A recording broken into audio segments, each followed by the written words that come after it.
हरिओम। हरिओम। चलो,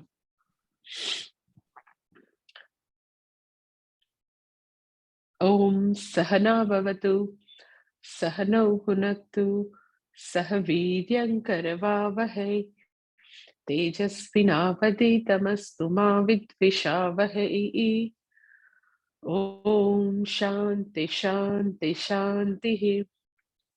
श्रुतिस्मृतिपुराणानाम् आलयं करुणालयं नमामि भगवत्पादं शङ्करं लोकशङ्करं, शङ्करं शङ्कराचार्यं केशवं बादरायणं, सूत्रभाष्यकृतौ वन्दे भगवन्तो पुनः पुनः। ईश्वरो गुरुरात्मेति मूर्तिभेदविभागिने व्योमवद्व्याप्तदेहाय दक्षिणामूर्तये नमः। ओम।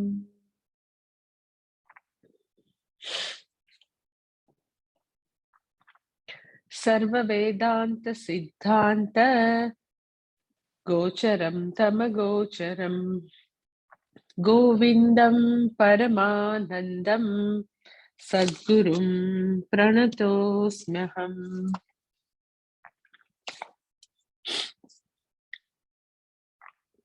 विवेक चूडामणि, श्लोक नंबर 51।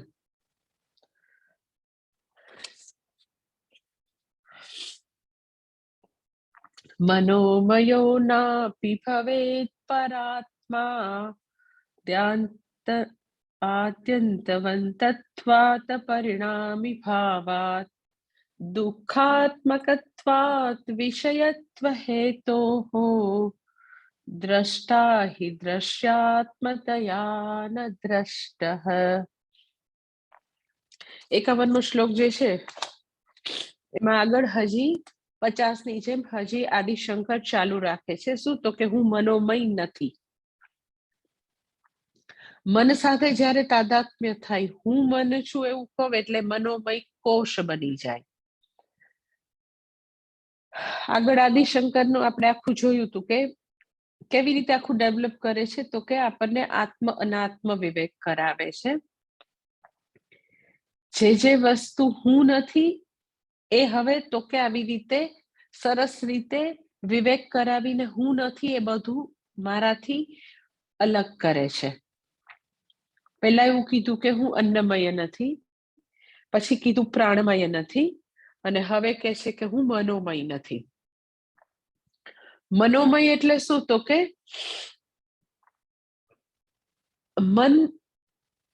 મન વિશે આપણે ગઈ વખતે જોયું હતું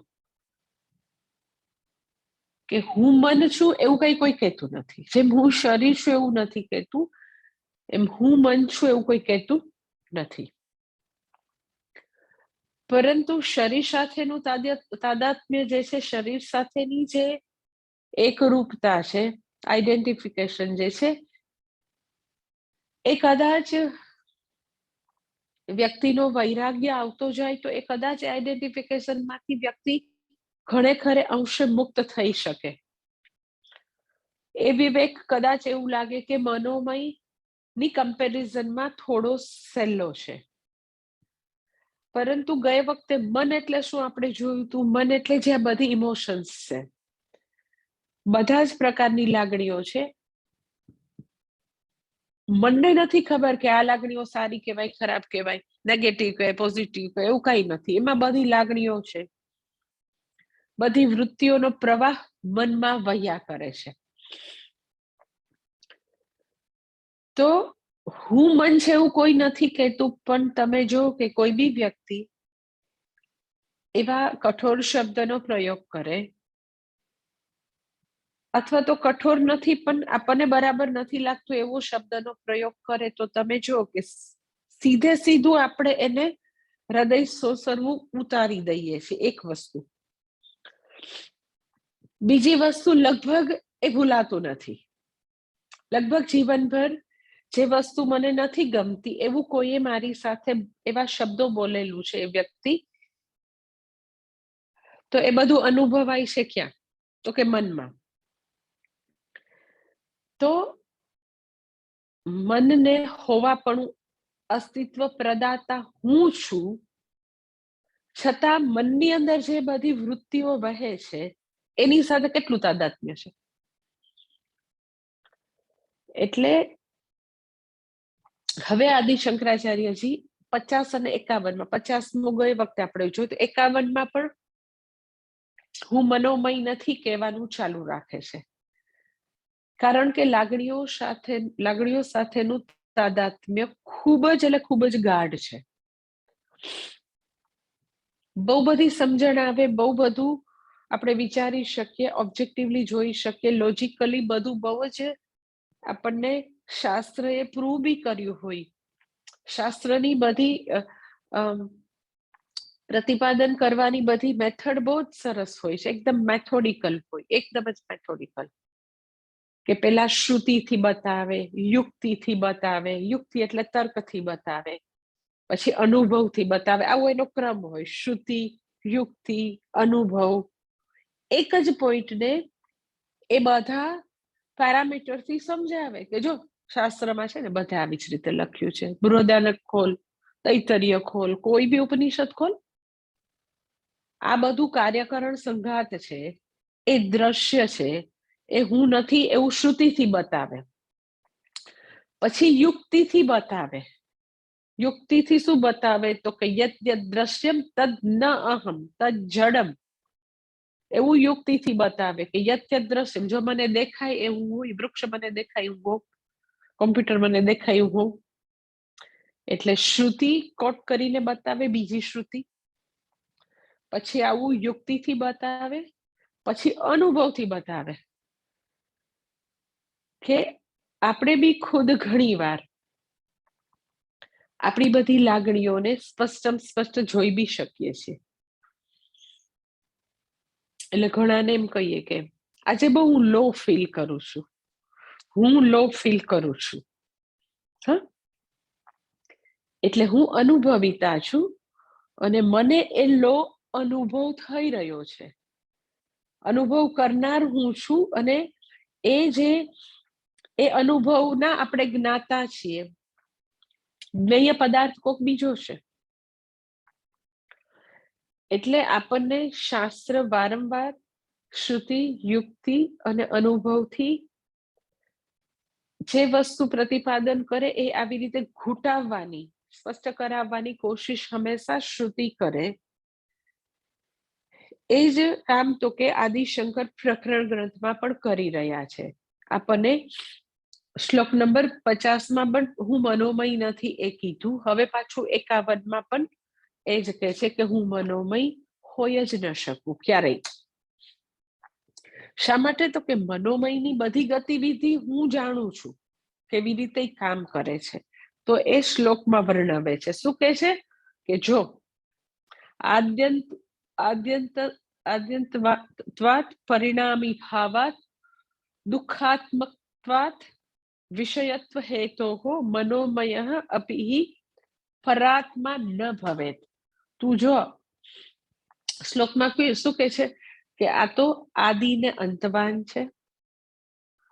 પછી કહે છે પરિણામી ભાવાત, આદિ ને અંતવાળો છે. પાછું તો કે પરિણામી ભાવાત એટલે સતત ચેન્જ થનારો છે.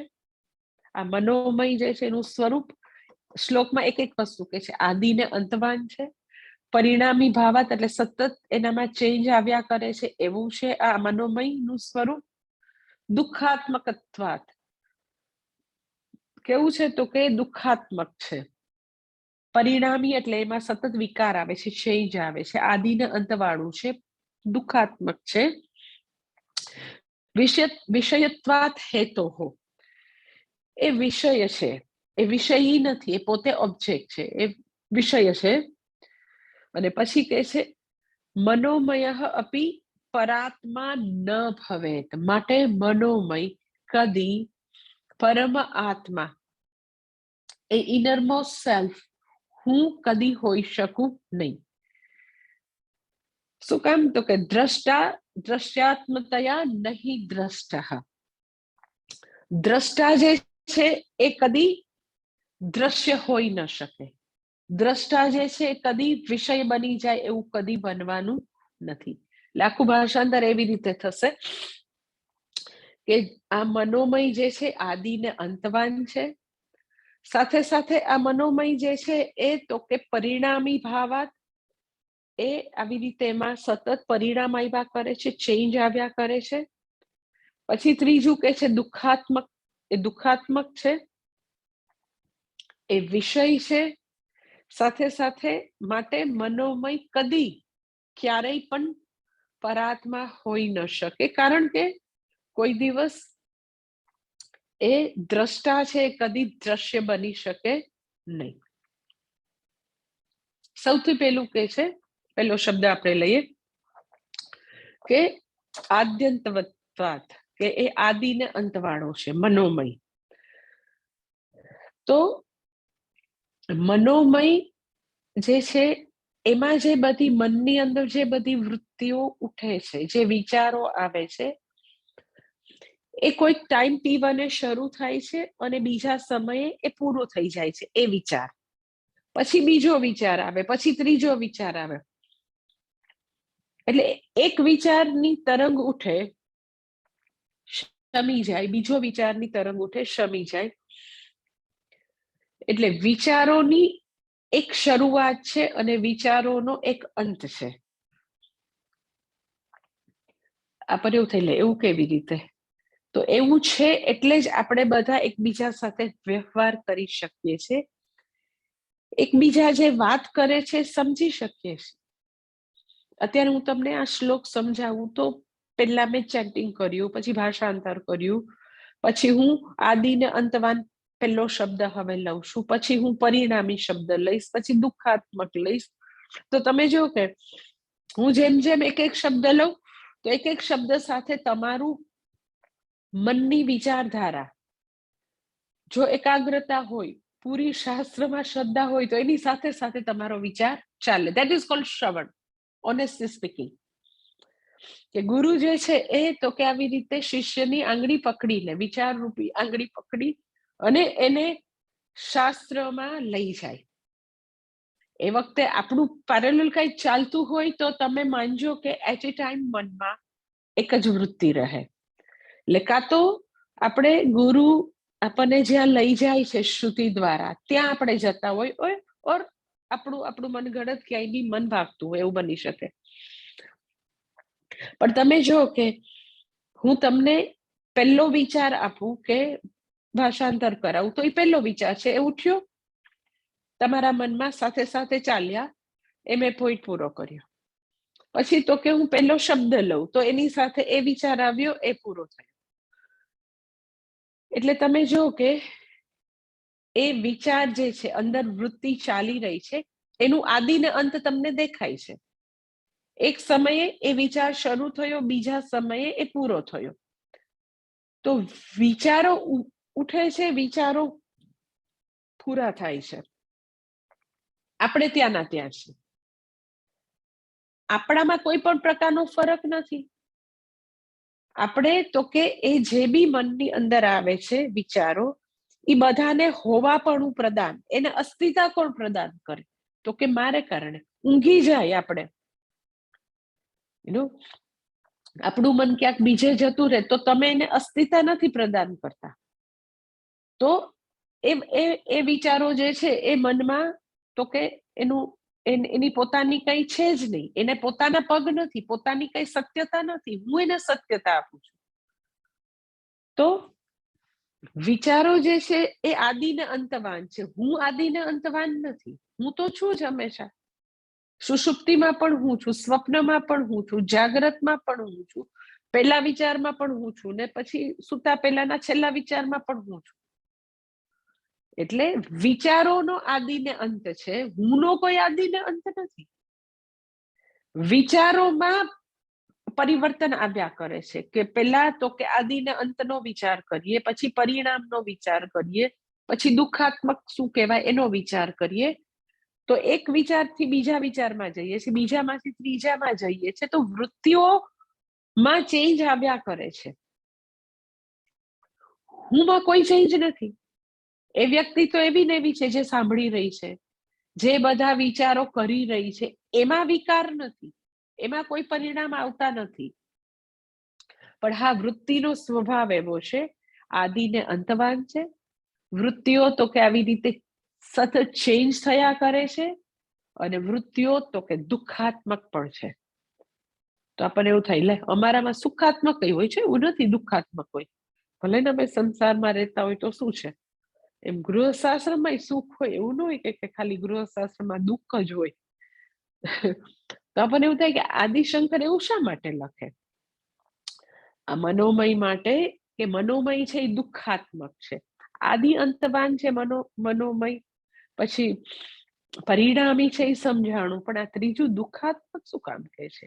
વૃત્તિ તો બંને પ્રકારની અંદર ઉઠતી રહેતી હોય છે. કોઈ આપણને એપ્રિસિએટ કરે, આપણને સમજી શકે, આપણને હેલ્પ કરે, તો આપણને બધી સુખની વૃત્તિઓ અંદર આવે જ છે ને. એવું છે કે આપણને ખાલી દુઃખની જ બધી વૃત્તિઓ આવે છે? તો આદિશંકર શા માટે એવું કહે છે? તો પહેલું રીઝન તો એ છે કે ખાલી દુઃખાત્મક શબ્દ વાપરવાનું પહેલું રીઝન એ છે કે સુખાત્મક વસ્તુ જે છે એ આનંદમય કોષની અંદર એનો ઉલ્લેખ આવે, એટલે અહીંયા નથી કહેતા. ફર્સ્ટ થિંગ, આનંદમય કોષ એ વસ્તુ કહેશે. પછી બીજું રીઝન એ છે કે આપણું સ્વાભાવિક લગાવ શેની ઉપર છે?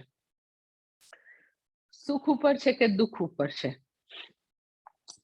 તો કે આપણું કમિટમેન્ટ જે છે સુખ માટે છે, દુઃખ માટે ક્યારેય નથી. આપણું કમિટમેન્ટ ક્યારેય આપણને હંમેશા દૂર શું કરવું છે, તો કે દુઃખ જ દૂર કરવું છે. આપણું કમિટમેન્ટ કોઈ દિવસ સુખાકાર વૃત્તિ છે એને દૂર કરવાનું નથી, દુઃખની વૃત્તિ દૂર કરવાનું કમિટમેન્ટ છે. એટલે જ્યારે મનનું વર્ણન કરે તો સ્વાભાવિક કમિટમેન્ટ જે છે એ સુખ માટે છે, એટલે મન માટે એવું કે દુઃખાત્મક છે. સુખને મારે દૂર નથી કરવું. એટલે આવા બે રીઝનથી કે મારું કમિટમેન્ટ હંમેશા સુખ માટે છે, દુઃખ માટે કમિટમેન્ટ નથી. એ કઈ મારું સ્વરૂપ નથી. સ્વરૂપ જો મારું કઈ હોય તો સુખ છે, આનંદ છે, પૂર્ણતા છે. કમિટમેન્ટ હંમેશા જે પોતાનું સ્વરૂપ હોય ત્યાં કોઈ પણ વ્યક્તિ, કોઈ પણ જીવ આખા બ્રહ્માંડમાં પોતાનું જે સ્વરૂપ હોય ત્યાં જવાની વૃત્તિ ધરાવે. એટલે હુંનું સ્વરૂપ જે છે એ કદી દુઃખ નથી. એટલે અહીંયા તો કે મનમાં દુઃખાત્મક વૃત્તિ છે, હું દુઃખરૂપ નથી, એટલે અહીંયા સુખનો એટલે બી ઉલ્લેખ નથી કરતા. પછી આગળ કે છે દ્રષ્ટા હિ દ્રશ્યાત્મયા નહીં દ્રષ્ટ, કે આ મન જે છે એ આવું આદિ ને અંતવાળું છે. મન જે છે એની વૃત્તિઓ જે છે એ હંમેશા તો કે આવી વિકારી છે. મન જે છે એ તો કે એમાં જે વસ્તુઓ, જે વૃત્તિઓ, જે ઇમોશન્સ ઉઠે છે એ બધા જ તો કે મારા માટે દ્રશ્ય છે. અને દ્રશ્ય જે છે એ કદી દ્રષ્ટા બની જાય એવું નહીં બનવાનું. મને જેનું આપણે જોનાર હોઈએ, એ જોનાર કદી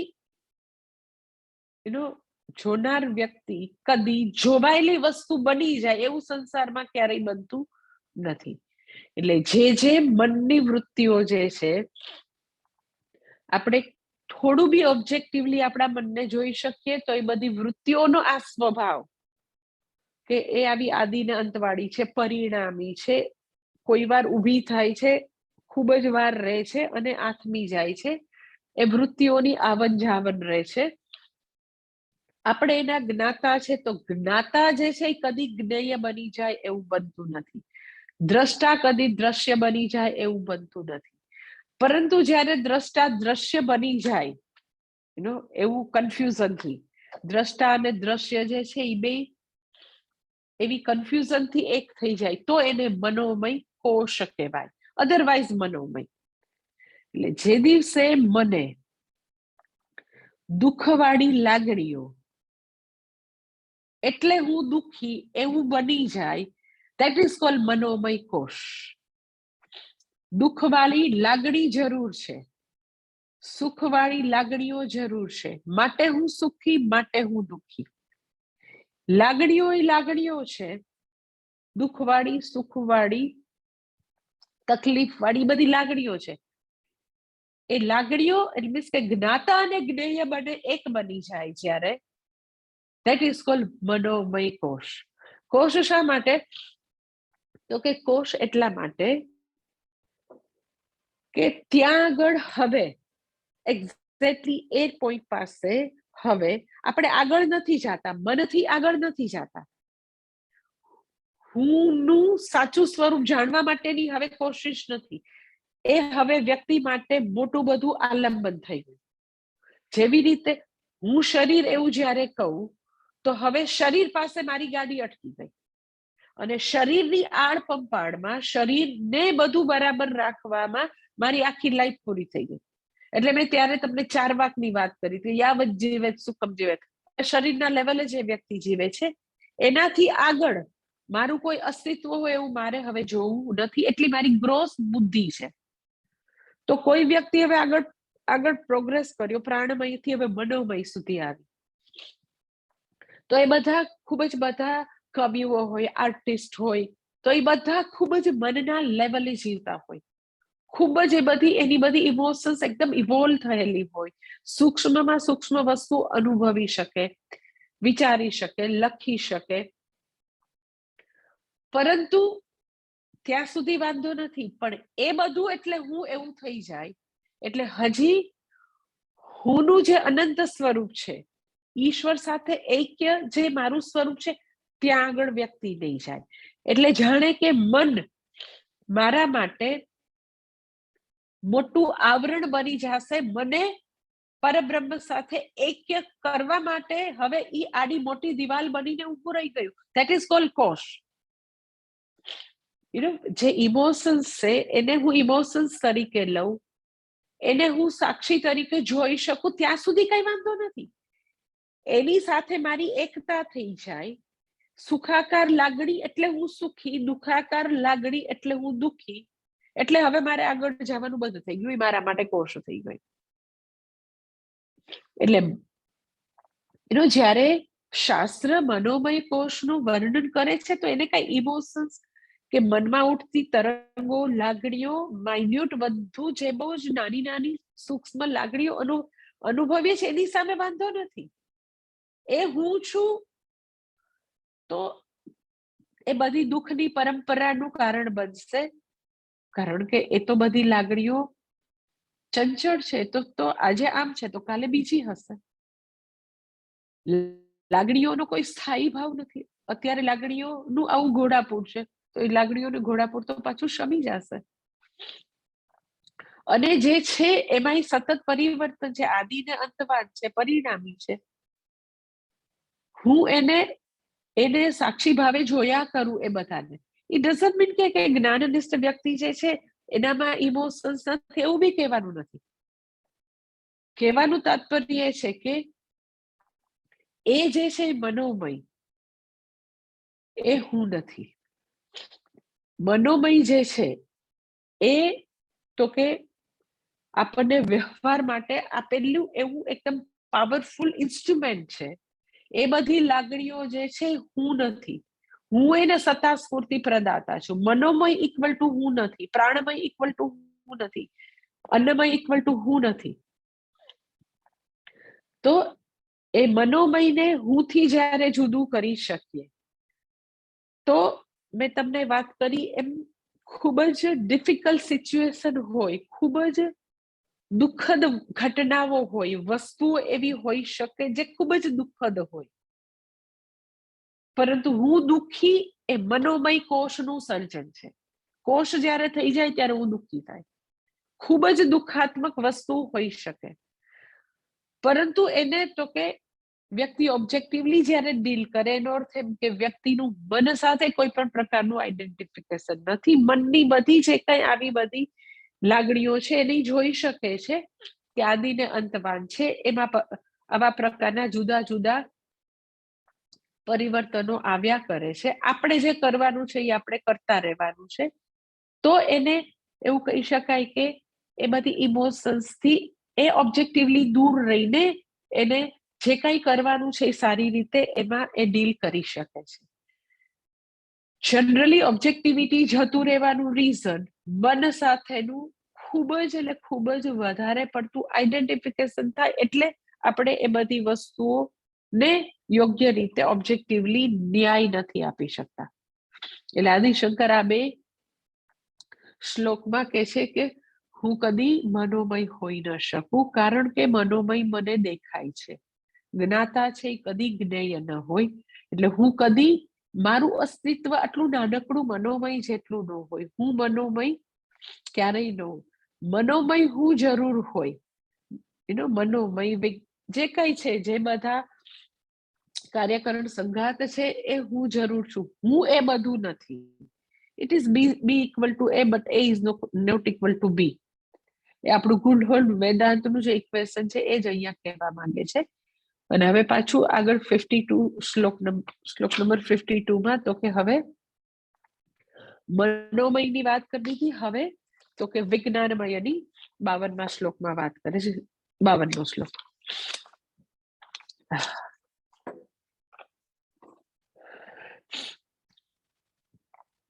બુદ્ધિર્બુદ્ધિન્દ્રિયૈ સાર્ધમ સવૃત્તિઃ કર્તુલક્ષણઃ વિજ્ઞાનમયઃ કોશઃ સ્યાत् પુંસં સંસાર કારણમ. કે છે વિજ્ઞાનમય કોશ માટે કહે છે બુદ્ધિ ઇન્દ્રિયૈ સાર્ધમ સવૃત્તિઃ કર્તુલક્ષણઃ બુદ્ધિ વિજ્ઞાનમય કોશ સ્યાत् પુંસઃ સંસાર કારણમ. કે છે બુદ્ધિ ઇન્દ્રિયૈ સાર્ધમ, કે જ્ઞાનેન્દ્રિય જે છે એની બધી વૃત્તિ સાથે જે કર્તૃત્વ ધરાવનાર બુદ્ધિ જે છે એ જ વિજ્ઞાનમય કોશ છે. જ્ઞાનેન્દ્રિય સાથે કર્તૃત્વ ધરાવનાર વૃત્તિઓ એ જ વિજ્ઞાનમય કોશ છે. અને વિજ્ઞાનમય કોશ સ્યાત પુંસઃ સંસાર કારણાત. અને વિજ્ઞાનમય કોશ જ સંસારનું કારણ છે. જ્ઞાનેન્દ્રિય સાથે કર્તૃત્વ ધરાવનાર વૃત્તિ જ વિજ્ઞાનમય કોશ છે. અને વિજ્ઞાનમય કોશ જ સંસારનું કારણ છે. એટલે વિજ્ઞાનમય કોશ જે છે એ શું છે? તો કે જેને સૌ આપણે શુદ્ધ ગુજરાતીમાં કહીએ ને તો કે જે એવું કે મેં કર્યું, જે બધે આઈ સેન્સ છે, મેં કર્યું, હું કરું છું, મેં ડિસિઝન લીધું, આઈ રિઝોલ્વ, આઈ ટેક ડિસિઝન, હું કરું છું. એટલે જ્યાં આગળ કર્તૃત્વ અને ભોક્તૃત્વ, જનરલી શાસ્ત્રમાં ભોક્તૃત્વ હોય, ભોક્તાની જ્યારે વાત હોય તો જનરલી ત્યારે આનંદમય કોષની વાત કરતા હોય. પણ અહીંયા કર્તૃત્વ અને ભોક્તૃત્વ બે માટે વિજ્ઞાનમય કોષની વાત કરે છે. જનરલી આવો વિભાગ કરે કે ભોક્તૃત્વની વાત હોય તો આનંદમય લે અને વિજ્ઞાનમયમાં કર્તૃત્વ. એટલે જ્યાં આગળ આઈ સેન્સ છે, કર્તૃત્વ છે, હું પણ છે, એ વિજ્ઞાનમય છે. એટલે આ શરીર અને આ મન એ બધું કોના માટે છે? શરીરને આપણે એમ કે સુખ દુઃખ ભોગ આયતનમ, અને મનને એવું કઈ સુખ દુઃખ ભોગ સાધન. તો આ શરીર, આ કાર્યકારણ સંગાત, શરીર અને મન એ બધું કોના માટે છે? તો કે આ કર્તા માટે છે, વિજ્ઞાનમય માટે છે. જે કઈ બધું છે એ કોના માટે છે? તો કે આ કર્તા માટે, વિજ્ઞાનમય માટે, અહંકાર માટે. હું આ કરું છું, જ્યાં બધી આઈ સેન્સ છે, ધેટ બુદ્ધિ. વિજ્ઞાનમય એટલે તમે બુદ્ધિ બી કહી શકો, એમ ખાલી એમ ટૂંકમાં કેવું હોય તો બુદ્ધિમાં અહંકાર છે. આઈ સેન્સ પછી જે ડિસિઝન લેવાનો પાવર છે એ બધું બુદ્ધિમાં છે. એટલે મેં આની પહેલા આવી રીતે તમને બે ભાગ પાડીને બતાવ્યું હતું, મનોમય અને વિજ્ઞાનમય. મનમાં બધી ઇમોશન્સ છે, મનની અંદર બધી જ આવી લાગણીઓ, મનની અંદર બધું એવા પ્રકારનું આ કરવું ન કરવું, આ બરાબર છે, આ કેવા છે, આ શું કરવું, એવું બધું વિચારોની ધારા ચાલ્યા કરતી હોય. પછી એ બધામાં જે ડિસિઝન લઈને કે ના મારા કરવું છે, તો એ બુદ્ધિ, દેટ ઇઝ વિજ્ઞાનમય. ઇટ્સ લાઈક, હજી હું તમને એક્ઝામ્પલ આપું કે વિજ્ઞાનમય શું છે. તો કે બીજા અધ્યાયમાં છે ને, ધ્યાયતો વિષયાન પુંસઃ સંગસ્તેષુ ઉપજાયતે સંગાત સંજાયતે કામઃ કામાત ક્રોધો વિજાયતે. તો ધ્યાયતો વિષયાન પુંસઃ, જે વિષય ધ્યાન કરે છે ને ઈ મન છે. ઓકે, વિષય ધ્યાન કરે એટલે શું? તો કે એને કઈક બજારમાં જાય, માર્કેટમાં જાય. હવે તો માર્કેટમાં ક્યાં જવાનું, કે પોતાના કોમ્પ્યુટર ખોલીને જ માર્કેટમાં જઈ શકે. ઓકે, સ્ક્રોલ કરતા કરતા બધી આઈટમ જોવે, તો વિષય ધ્યાન કરે છે. ઓકે, અને એમાં બધું ઘણું બધું જોવે, પર્સ જોવે ને કઈ બી ગ્રોસરીની વસ્તુ જોવે, ફલ નંબર ઓફ વસ્તુ લોકો એમ અનનેસેસરી જોયા કરતા હોય. ન લેવું હોય તો જોયા કરે. એવું બધું એમ જ સર્ફિંગ કર્યા કરતા હોય. એમ શોપિંગ કરવું બહુ ગમે ઓનલાઈન. તો એ બધું વિષય ધ્યાન છે. પણ પછી જેવું એ પરચેસ કરવાનું નિશ્ચય કરે, એટલે હવે એને પોતાના જે બી પરચેસ કરવા માટે જે બી કરવાનું હોય એ એક્ઝેક્ટલી પોતાના કોડ નંબર કે વોટ એવર, ઓનલાઈન શોપિંગ માટે શું કરવાનું મને નથી ખબર, તો એ કરવાનું શરૂ કરે, ધેટ ઇઝ બુદ્ધિ. ઘણું બધી એમ કે 100 આઈટમ જોઈ તો એ મન છે. 100 આઈટમ જોઈ પણ પછી એને ખબર પડે છે કે આપણે 100 આઈટમ છે ને કઈ ખરીદવાનું નથી, એ ઘરમાં કઈ હમાતું નથી. આપણે જરૂરી 2 જ આઈટમ છે, 2 જ લઈ લો છે નમૂના. એટલા પૈસા નથી અને જગ્યા બી નથી ને જરૂરી બી નથી. તો એ 100 વસ્તુમાં મન ભટકતું હતું. ધ્યાયતો વિષયાન પુંસઃ. તો એ આવું બધું સંકલ્પ વિકલ્પો અંદર ચાલ્યા કરે, ઈચ્છાઓનું ઘોડાપૂર ચાલ્યા કરે, કામનાઓનું, તો એ મન છે. પરંતુ પછી એમાંથી અધ્યવસાય થાય, નિશ્ચય થાય કે મારે તો હવે આટલું જ ખરીદવું છે, તો એ બુદ્ધિ છે. ધેટ ઇઝ વિજ્ઞાનમય. પેલું આવું ઈચ્છાઓનું ઘોડાપૂર, ધેટ ઇઝ મનોમય. પછી એમાં નિશ્ચય કરી અને 2 જ વસ્તુ પોતે પેમેન્ટ કરીને ખરીદે, ધેટ ઇઝ વિજ્ઞાનમય.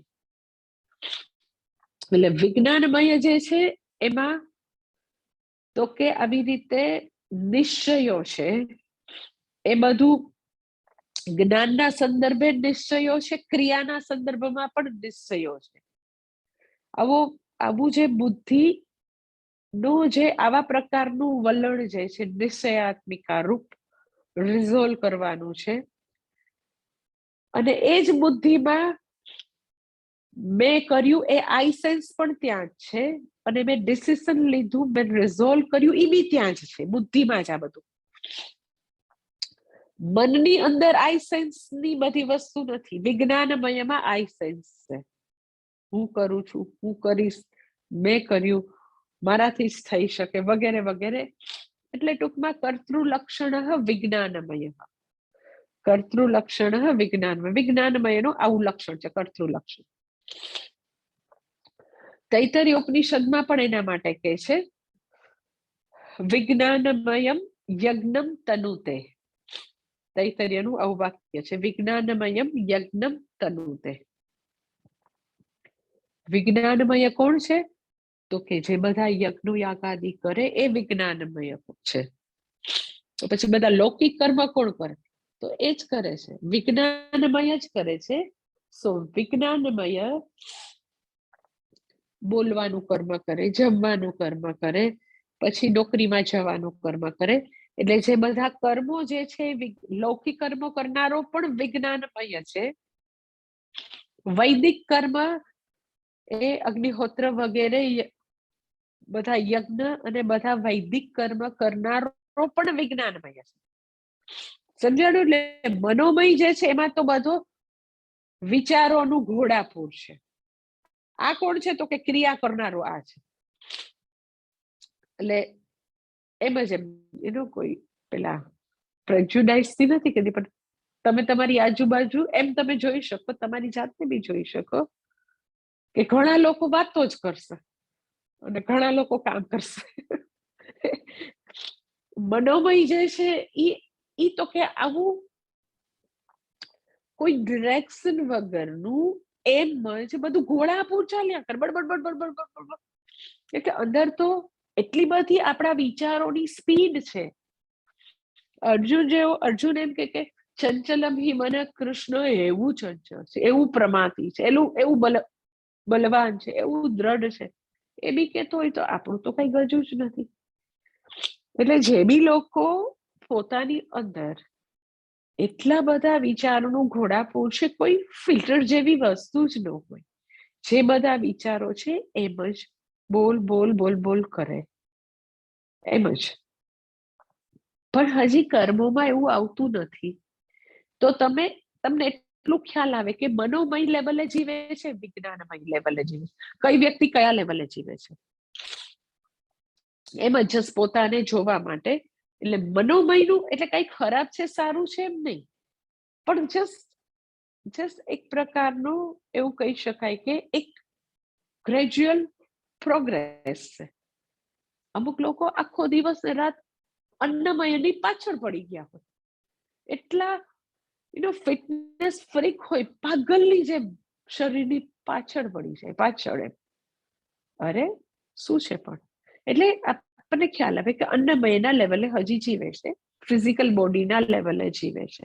તો આમ આપણને ખબર પડે મનોમય ને તમે એક દ્રષ્ટાની રીતે, જ્ઞાતાની રીતે શાંતિથી જોવો કે શું છે.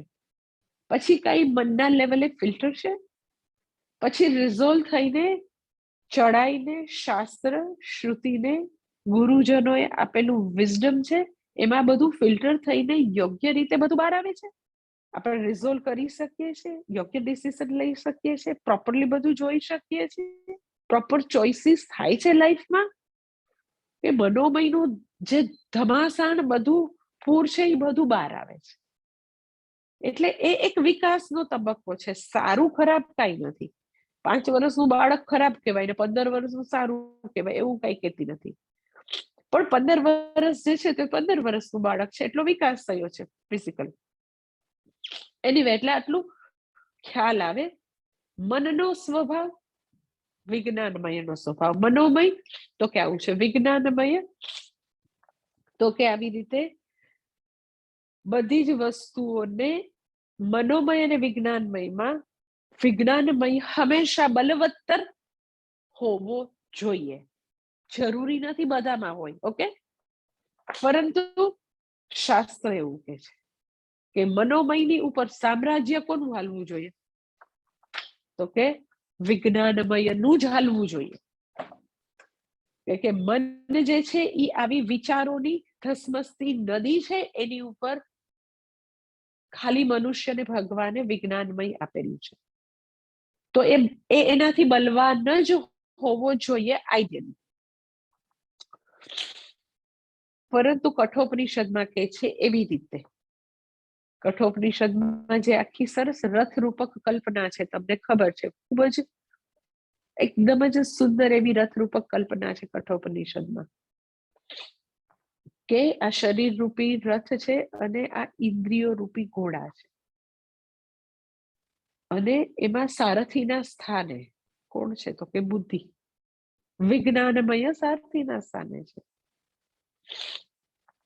મનરૂપી લગામ છે. હવે જે સારથી જે છે એ બુદ્ધિરૂપી સારથી ત્યાં છે. હવે માની લ્યો કે એ સારથીએ દારૂ પી લીધો છે, તો હવે જે ઘોડા જે છે એ હવે રથને જ્યાં લઈ જવું હોય ત્યાં લઈ જશે. સો અગર આપણે લાઈફમાં બુદ્ધિનો બરાબર ઉપયોગ નથી કરી શકતા, આપણી બધી ધર્મયુક્ત પ્રોપર ચોઇસીસ નથી લાઈફમાં, તો આ મન તો આ કાર્યકરણ સંઘાત રૂપી શરીર રૂપી રથને ગમે ત્યાં લઈ જશે. એટલે બુદ્ધિ જે છે વિજ્ઞાનમય જે છે એ તો કે બલવત્તર છે મનોમય કરતા. પણ જે વ્યક્તિ પોતાના વિજ્ઞાનમય સારથી રૂપ બુદ્ધિને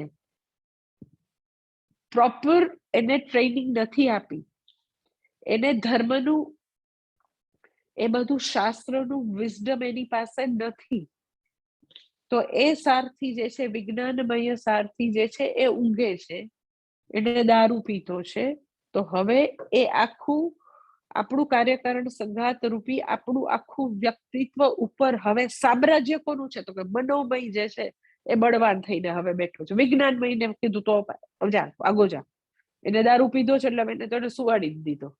એટલે હવે એ લાગણીઓનું ઘોડાપુર, જેને કોઈ અંકુશ નથી, જેને પ્રોપર ચોઇસ કરવાની કોઈ ભાન નથી, કારણ કે મનની અંદર એવા પ્રકારની કોઈ મિકેનિઝમ જ નથી. એ તો એની અંદર તો આવું આદિ ને અંત વાળું લાગણીઓનું પૂર આવે છે, એ સતત તો કે એનામાં આવું ચેન્જ આવ્યા કરે એવા પ્રકારનું છે બધું. એટલે એની ઉપર હવે એનો સાઈડ જે છે વિજ્ઞાનમય એ તો છે જ નહીં. એટલે આ તો એના ઇન્દ્રિય રૂપી જે ઘોડા જે છે એ બેફામ થઈને બધા વિષયોમાં જ્યાં જવું હોય ત્યાં જશે, મન ફાવે એવી તો કે એ બધી એના જીવન રૂપી રથને વિનાશના માર્ગે એ બધા ઘોડાઓ લઈ જશે.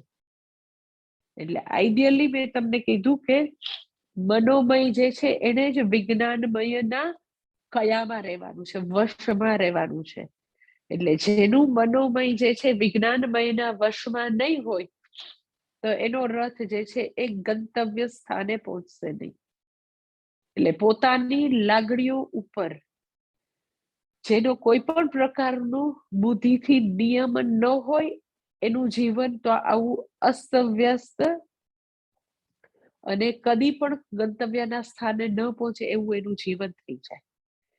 એટલે ટૂંકમાં વિજ્ઞાનમય કરતા છે અને મનોમય કરણ છે, સાધન છે. બુદ્ધિ જે છે મનરૂપી વાહનને ચલાવનાર છે. બુદ્ધિ માટે મન સાધન છે, બુદ્ધિ કરતા છે. એટલે બુદ્ધિ એ જે બધી ઇમોશન્સ છે એની અંદર જે ઈચ્છાઓ જાગી છે, મેં તમને કીધું કે મનની અંદર 100 ઈચ્છાઓ જાગી. ઓકે, તો એ ભગવાને એવું પાવરફુલ કરણ આપ્યું છે, ઇન્સ્ટ્રુમેન્ટ, કે જેની અંદર આવી બધી ઈચ્છાઓ જાગે. બુદ્ધિ જે છે એ સાહેબ છે, તો એ 100 ઈચ્છાઓમાંથી કઈ ઈચ્છાઓને પરમિશન આપવી એ વિજ્ઞાનમય બેઠા બેઠા નક્કી કરશે. એ એકદમ પાવરફુલ ઇન્સ્ટ્રુમેન્ટ છે. પાવરફુલ ઇન્સ્ટ્રુમેન્ટને વાપરનાર હું છું, વિજ્ઞાનમય કરતા છું હું. તો એ પાવરફુલ ઇન્સ્ટ્રુમેન્ટ છે એ પોતે જાતે કઈ નક્કી ન કરે કે મને સિનેમામાં લઈ જાઓ.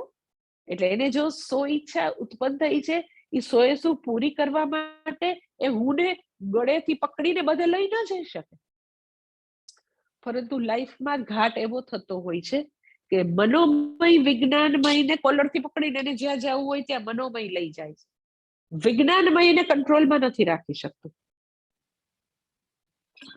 કે દરેક વખતે એની જે કામનાઓ છે, એની જે એષણાઓ છે, ત્યાં પણ બુદ્ધિ હારી જાય છે. બુદ્ધિ જે છે ત્યાં એનું માથું ટેકવી દે છે કે એમાં શું, એમ કે મનને થોડું દબાવાતું હશે તો પછી સ્પ્રિંગ નીચે પૂછડે, એમાં શું છે, એ મન તો બેચારા હે, મન તો પાગલ હે. એને તો જે બધા બોલીવુડ ને હોલીવુડ ને જે હોય બધા તો કે એ બધી જે અંદર બધી ઈચ્છાઓનું ઘોડાપૂરું એને જાણે કે આખું જગત ની બધી વસ્તુ એવી રીતે એને પેટ્રોલ છાંટીને એ બધી ઈચ્છાઓને મોટી ને મોટી કરે, જસ્ટિફાઈ કરવાની કોશિશ કરે કે એમાં શું છે, એટલું કરી લેવામાં ક્યાં વાંધો છે, એટલું તો કોમ્પ્રોમાઇઝ થાય, એવું મન થાય તો પૂરું કરી દેવાય, એટલું તો કરી શકાય. એટલે બિચારો વિજ્ઞાનમય જે છે એ તો હાવ શાંતિથી બેઠો રહે, એનું તો કઈ ઉપજે નહીં. એટલે દરેક વખતે લાઈફમાં તો કે આવી કેટલી એટલે કેટલા ટેમ્પટેશન સામે આવે તો પ્રોપર ચોઇસ કરવાનું સામર્થ્ય વિજ્ઞાનમય પાસે છે, મનોમય પાસે નથી. મનોમયમાં તો આપણે જીવીએ ત્યાં સુધી, લાસ્ટ બ્રેથ સુધી આવા ઘોડાપુર આવશે, કારણ કે એનું સ્વરૂપ છે. એટલે એની ડિઝાઇન ફોલ્ટી છે એવું નથી, ભગવાને એવી જ બનાવી છે. પણ સાથે સાથે ભગવાને વિજ્ઞાનમય જેવું એનાથી બી ભયંકર પાવરફુલ વસ્તુ, વિજ્ઞાનમય બુદ્ધિરૂપી પાવરફુલ વસ્તુ મને આપી છે. આ બી આપ્યું છે, પણ એનાથી બી પાવરફુલ તો કે બુદ્ધિ આપી છે, હજારો ગણી પાવરફુલ મને કરતા.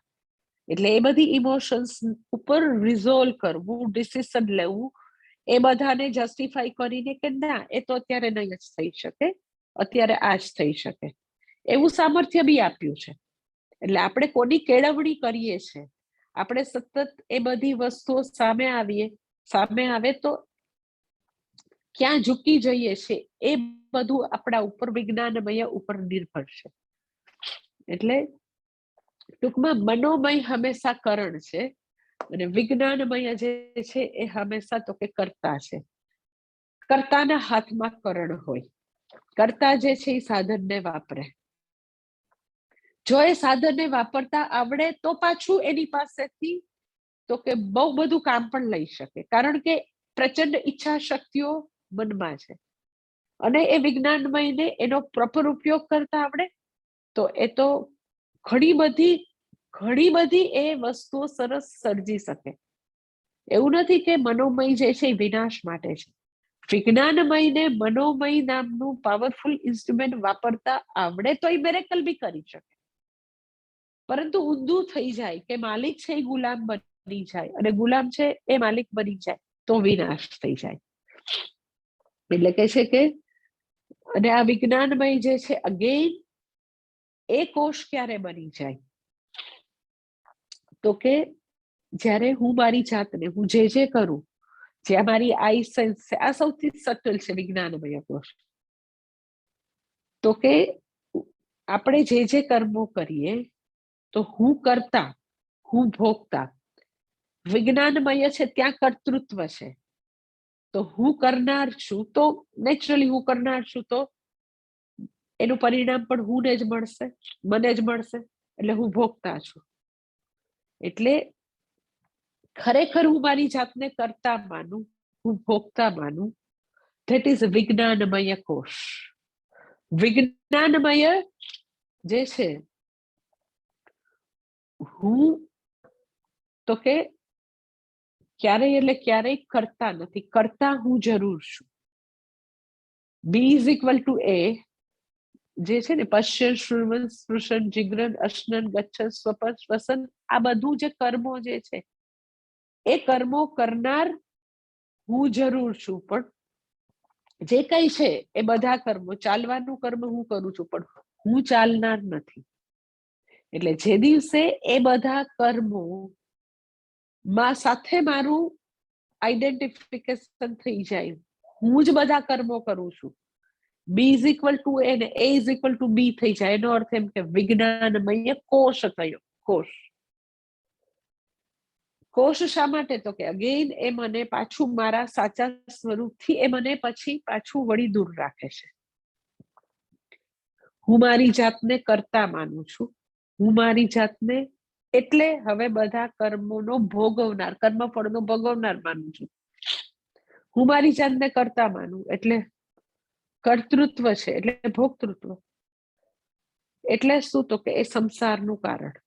શા માટે તો કે જ્યાં સુધી કર્મો કરો છો તો કર્મફળ આવે, કર્મફળ કરો તો કર્મફળ ભોગવતા પાછા નવા કર્મો તો કે પાછું વ્યક્તિનું ડેથ થાય તો બધા કર્મો તો પૂરા નથી થવાના, પાછો જન્મ, એટલે પુનરપી જનનમ પુનરપી મરણમ, એ ચક્ર ચાલુ છે. એટલે વિજ્ઞાનમય જે છે એ સંસારનું કારણ આ રીતે છે કે વિજ્ઞાનમય પોતાને હું બધું કરું છું, હું ભોગવું છું, એટલે એ બધું હું પણ બુદ્ધિમાં છે. તો એટલે તો પછી સંસારનું કારણ હું કરું એ જ સર્વ સમસ્યાનું કારણ, સંસારનું કારણ. અને એ વિજ્ઞાનમય જે છે એ આવી રીતે કોષ બની જાય, સંસારનું કારણ બની જાય. એક વસ્તુ બીજી વસ્તુ કે વિજ્ઞાનમય પોતાની મેળે એ જે કરતા જે છે, હું કરું એ જે છે મારો આઈ સેન્સ જ્યાં એ પોતાની મેળે પોતાને જાણવાની કોશિશ કરશે, પોતાનું સ્વરૂપ, તો પાછું ક્યારેય જાણી શકશે નહીં. એટલે આખી ઉપદેશની પ્રક્રિયા કેવી રીતે છે, તો કે જે વિજ્ઞાનમય બુદ્ધિ, સમસ્યા બધી ત્યાં છે, કન્ફ્યુઝન બુદ્ધિમાં છે. તમે જો શરીરમાં, મનમાં, પ્રાણમાં ક્યાંય કન્ફ્યુઝન ત્યાં નથી. બધું કન્ફ્યુઝન ક્યાં છે, તો કે બુદ્ધિમાં. તો હવે મીન્સ કે વિજ્ઞાનમય જે છે ત્યાં આગળ કન્ફ્યુઝન છે. શું કન્ફ્યુઝન? તો કે હું કરતા છું. હું નું સ્વરૂપ શું? તો કે કરતા. હું જ કરું છું. જો હું બોલું છું, હું ચાલું છું, હું કરું છું, મેં ડિસિઝન લીધું, હું જ આ કરી શકું. હવે ઉપદેશ શું છે? અલ્ટિમેટ ઉપદેશ શું છે? તો કે હુંનું મિથ્યાત્વ જાણવું. જે કરતા જે છે, કર્તૃત્વ નો નાશ એ અલ્ટિમેટ ઉપદેશ છે. કર્તૃત્વ નથી. હુંની અંદર કોઈ કર્તૃત્વ નથી, ભોક્તૃત્વ નથી. એ છેલ્લો ઉપદેશ છે. હવે જે સતત વિજ્ઞાનમય હું કરું, હું કરું, હું કરું એવું કે છે, એ હું નથી એવું કેવી રીતે કે? સમજાય છે? વિજ્ઞાનમયનું કામ જ ઈ છે કે એ બધામાં એમ કે મેં કર્યું, મેં ડિસિઝન લીધું, હું કરું છું, એનું કામ જ છે. હું ચાલું છું, હું ખાઉં છું, હું બોલું છું. હવે એનું હું પણ મિટાવવાનું છે. મિથ્યા એનું હું પણ ખાલી ખાલી છે. તું કોઈ પણ કાળે ક્યારેય બી કર્મ કરતો જ નથી. આવું શરીર ટકાવવાનું, જીવનચર્યા ટકાવવાના કર્મો પણ તો કે એ આત્માના લેવલે, હું ખરેખર હુંના લેવલે થતા જ નથી. એ બધું કાર્યકારણ સંઘાતના લેવલે, સત્યના લેવલે નથી, મિથ્યાના લેવલે બધું થઈ રહ્યું છે. તો હવે વિજ્ઞાનમય પોતે પોતાનું મિથ્યાત્વ કેવી રીતે જાણે? હું કરનાર નથી એવું હું કરતા છે, હું કરતા નથી એવું કેવી રીતે જાણે? એટલે આખી ઉપદેશની પ્રક્રિયા એવી છે કે વિજ્ઞાનમયનું મિથ્યાત્વ બારેથી પ્રમાણ દ્વારા ગુરુ જ્યારે બતાવે ત્યારે જ થાય. એ પોતાની મેળે જાણવાની કોશિશ કરે. એ કોશિશ કેના જેવી છે? તો કે જેને બહુ જ મોટો એટલે મોટો ઘોટાળો સરકારમાં કર્યો હોય, હજારો કરોડનો ગોટાળો જે માણસે કર્યો હોય, કે ચલો કોઈક સ્પેક્ટ્રમનો ગોટાળો એ રાજાએ કરેલો હતો, તો પછી એ વખતની સરકાર એ રાજાને ઇન્વેસ્ટિગેશન ટીમનો લીડર બનાવે. જેને ગોટાળો કર્યો હોય એને લીડર બનાવે. તપાસ કમિટીના તમે મેઇન ચેરપર્સન તમે. તો એ રાજા જે છે, જેને ગોટાળો કર્યો હોય, એ કોઈ દિવસ તપાસમાં એવું પ્રૂવ કરે કે હું ચોર છું? એવું તો કદી નથી થવાનું. એમ હુંનું મિથ્યાત્વ જાણી શકે નહીં. એટલે આખી ઉપદેશની પ્રક્રિયા તો કે ગુરુ શ્રુતિ પ્રમાણ દ્વારા શિષ્યને આવી રીતે 12થી પ્રમાણ વ્યાપાર દ્વારા વિજ્ઞાનમયનું મિથ્યાત્વ બતાવે. તો એ જે હું કરું છું એ એનું મિથ્યાત્વ એને ખબર પડે કે જે કરવા પણ છે, પછી કર્મફળ ભોગવવા પણ છે, એ એઝ ધો છે. સાચે નથી. મિથ્યા એટલે એઝ ધો છે. ઈવ જાણે કે છે. ખરેખર તો કે કર્મો જે છે એ ઇટ ઇઝ લાઈક કે બધા કર્મો સ્વપ્નના કર્મો જેવા કર્મો છે. ખરેખર સત્યતાની દ્રષ્ટિએ વિજ્ઞાનમયનું કર્તૃત્વ જે છે, સત્યતાની દ્રષ્ટિએ એ કોઈ બી રીતે એ સત્ય નથી. એટલે વિજ્ઞાનમય છતાં બી કોષ બની જાય છે, કારણ કે સતત લોકોને કર્મ કરે છે. ત્યારે એવી ખૂબ જ આઈ સેન્સ છે, એકદમ જ દ્રઢપણે. અને કર્મનું ફળ આવે ત્યારે હું ભોગવું છું, કર્મફલ ભોગતા હું છું, મારા પ્રારબ્ધ છે. પ્રારબ્ધ કાર્યકારણ સંઘાતના છે, હુંના નથી. પરંતુ દરેક વખતે કર્મ કરવામાં અને ભોગવવામાં આવી ખૂબ જ એને આઈ સેન્સ છે. એટલા માટે વિજ્ઞાનમય પણ તો કે કોષ બની જાય છે. એટલે આવી રીતે આદિ શંકરાચાર્ય જે આવી રીતે જુદું કરી દે છે કે તું અન્નમય નથી, તું પ્રાણમય નથી, તું મનોમય નથી, તું વિજ્ઞાનમય નથી. અને હજી આગળ એ આવી રીતે આત્મ અનાત્મ વિવેક કરવાનું ચાલુ રાખે છે. એના પછીની સેશનમાં જોઈ લેશું. ઓમ પૂર્ણમદ પૂર્ણમિદમ પૂર્ણાત પૂર્ણમુદચ્યતે પૂર્ણસ્ય પૂર્ણમાદાય પૂર્ણમેવાવશિષ્યતે. ઓમ શાંતિ શાંતિ શાંતિ.